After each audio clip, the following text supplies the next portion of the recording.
Hello guys, ഇന്നലത്തെ കളി കണ്ടില്ലേ സൗത്ത് ആഫ്രിക്കയായിട്ട്? എന്ത് കളിക്കാനായി ഈ വൺ ഡൗൺ പൊസിഷനിൽ തിലകർമ്മ കളിക്കുന്നത്? പണ്ടെങ്ങാണ്ട് ഏഷ്യ കപ്പ് ഫൈനലിൽ ഒരു കളി കളിച്ചെന്ന് പറഞ്ഞാൽ പുള്ളിനെ ചുവന്നുകൊണ്ട് എടുക്കുക. എത്രയോ നല്ല പ്ലെയറാണ് സഞ്ജു സാംസൺ. വിരാട് കോഹ്ലിനേക്കാളും മുകളിലാണ് IPL പോലും വൺ ഡൗൺ പൊസിഷനിൽ പുള്ളി ബാറ്റ് ചെയ്തിരിക്കുന്നത്. റെയിന് മാത്രമാണ് മുകളിലുള്ളത്. അത് ഇനിങ്സിൽ വെച്ച് നോക്കിയാൽ സഞ്ജുവാണ് ബെറ്റർ. അത് പോട്ടെ, അക്സർ പട്ടേലിനെ എന്തിനു ഒഴിവാക്കുന്നില്ലേ?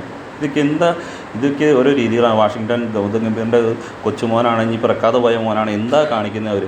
ഒരു ഇതില്ലേ, ഇത്രയും കളിയെ ഫോം ഔട്ടായി. ഇപ്പം ആ സഞ്ജു സാംസണ് ഒരവസരം അവർക്ക് ഈ സൗത്ത് ആഫ്രിക്കയെതിരെ മിന്നും ഫോമിലുള്ള സഞ്ജു സാംസന് ഒരവസരം കൊടുത്തുകൂടെ? സൗത്ത് ആഫ്രിക്കയെതിരെ 3 സെഞ്ചുറി പുള്ളി അടിച്ചേക്കണം, നിസ്സാരമൊന്നുമല്ല. പിന്നെ ഒരു 86 ഇതെല്ലാം പുള്ളി സൗത്ത് ആഫ്രിക്കയെതിരെയാണ്. ആ പുള്ളീനെ ഓപ്പണിങ് ഇറക്കി ഇഷ്ടാനെ വൺ ഡൗണിലേക്ക് മാറ്റി. ഇന്ത്യയുടെ ടീം എന്ത് ടീം, അടിപൊളി ടീമാണ്.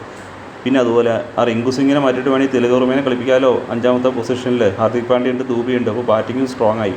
വാഷിങ്ടൺ സുന്ദറിനെ ചുമ്മാ കൊണ്ടുവന്ന് ഇറക്കി. ആ വാഷിങ്ടൺ സുന്ദറിനെ ഇറക്കിയതിനകത്ത് കുൽദീപ് യാദവാണ് പിന്നെയും കളിച്ച് മാറ്റം വന്നേനെ. ഇതൊന്നും പറഞ്ഞിട്ട് കാര്യമില്ല ഗൈസ്.